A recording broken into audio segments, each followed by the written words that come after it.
오늘은 셀 서식 세 번째 시간 맞춤에 대해서 해보도록 하겠습니다. 먼저 맞춤 메뉴는요, 홈에 보시면은 맞춤이 있습니다. 여기에 맞춤은 자주 쓰는 걸 모아놓은 겁니다. 그리고 정식으로의 맞춤은 여기 요 버튼을, 자세히 버튼을 누르면은 이렇게 셀 서식에 맞춤을 뜹니다. 여기가 더 상세하고 많은 것을 할 수가 있는 겁니다. 그렇지만은 웬만한 거는 여기서 다 됩니다. 여기에 먼저 병합을 하고 가로 맞춤, 세로 맞춤, 세로 쓰기에 대해서 배워보도록 하겠습니다.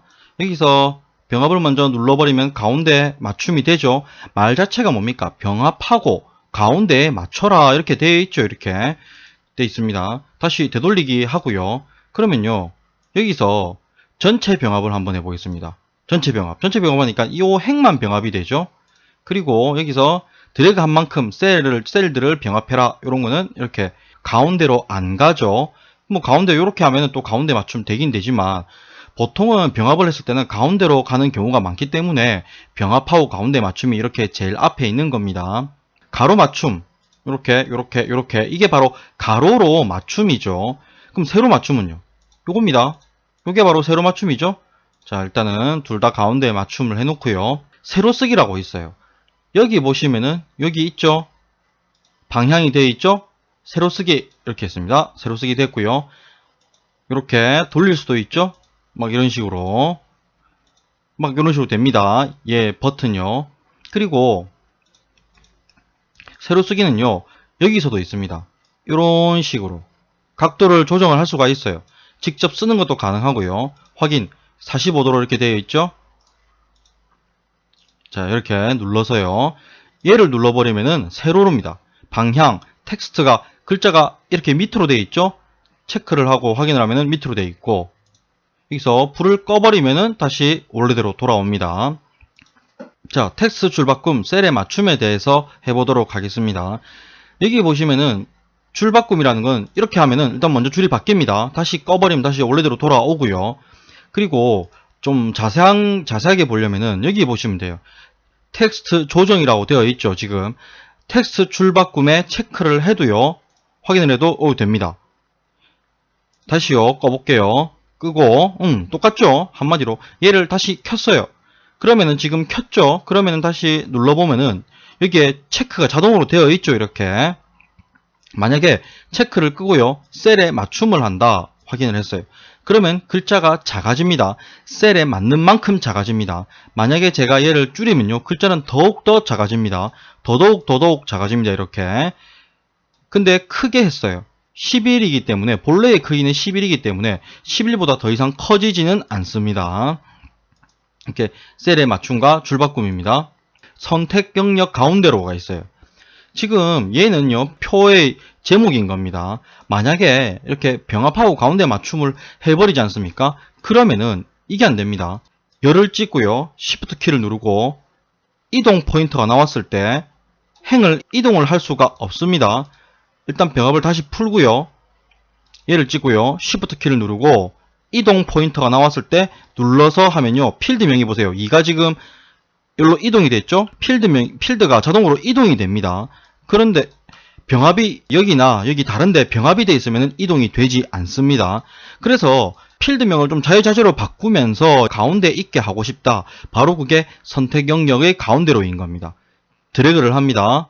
맞춤 이렇게 셀 서식 팝업 창을 불러들어서요. 여기서 가로에서 선택 영역의 가운데로 여기 있죠? 얘를 클릭을 합니다. 확인을 했습니다.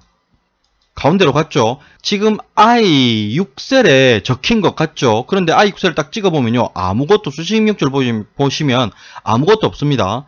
여기를 G6을 찍어볼게요. 사원명부라고 적혀있죠. 지금 즉 얘는 꼭 I6셀에 적힌 것 같이 보이지만 아니라는 겁니다. 여기에 적힌 거라는 말입니다. 아시겠죠? 이렇게 하면은 이렇게 행이동을 마음대로 할 수 있다는 겁니다. 넘어갑니다. 가로 맞춤과 들여쓰기입니다. 먼저 얘를 가운데 맞춤을 해보겠습니다. 이렇게 됐어요. 이러니까, 그런데 얘는 두 글자니까 이렇게 가운데가 흐트러져 버렸죠. 만약에 이런 식으로 맞추고 싶다 하시면은 얘를요, 다시 가운데 맞춤을 꺼버릴게요. 꺼버리고 이렇게 하고 싶으시면 들여쓰기를 하시면 됩니다. 들여쓰기 한 번, 들여쓰기 두 번 했습니다. 꼭 가운데 온 것 같이 보이죠? 이런 방법도 있다라는 겁니다. 그리고 좀 주의해야 될 점은요. 가로 맞춤과 들여쓰기라고 되어 있어요. 제가 맞춤을 껐습니다. 지금은 왼쪽에 맞춰져 있기 때문에 들여쓰기를 하면은 왼쪽에서 들어갑니다. 맞죠? 지금 왼쪽에서 들여서 한 글자씩 들어가죠. 그런데 만약에 맞춤을 오른쪽으로 바꾸면은 오른쪽을 기준으로 해서 안으로 들어가는 겁니다. 왜? 오른쪽이 시작이잖아. 오른쪽 맞춤 자체가. 눌렀어요. 그러니까 어떻게 됩니까? 지금 글자 2개 정도 맞죠? 요렇게 요 끝이 맞죠? 다시 이렇게 했어요. 들여쓰기, 내어쓰기 이렇게 아시겠죠? 들여쓰기와 내어쓰기는 항상요. 맞춤을 먼저 어느 방향인가 설정을 하고 나서 들여쓰기, 내어쓰기를 하셔야 됩니다. 자, 이제 마지막으로 균등 분할에 대해서 해보도록 하겠습니다. 가로. 이 가로라는 말은 글자가 가로로 써져 있죠. 그래서 가로라는 겁니다. 여기 균등 분할 있죠? 하고 확인을 눌렀습니다. 그러니까 보세요. 딱 맞게 됐죠. 여기서 또 맞춤을 눌렀습니다. 여기서 들여쓰기 1을 눌렀습니다. 들여쓰기라는 게 여기 들어가죠. 그런데 이건 기준이 양쪽, 왼쪽, 오른쪽 다기 때문에 안쪽으로 들어가고 여기서도 또 안쪽으로 들어가요. 들여쓰기 1. 한 번 글자 1개 정도가 들어갈 만큼 들여쓰기 1이 됐죠. 양쪽으로.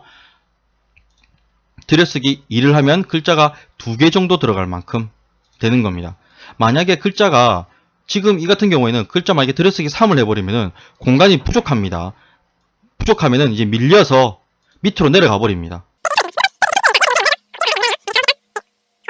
계속 안 밀리네요. 이제 밀려나서 밑으로 가버리네요. 이렇게 되는 겁니다. 오늘 여기까지 하겠습니다.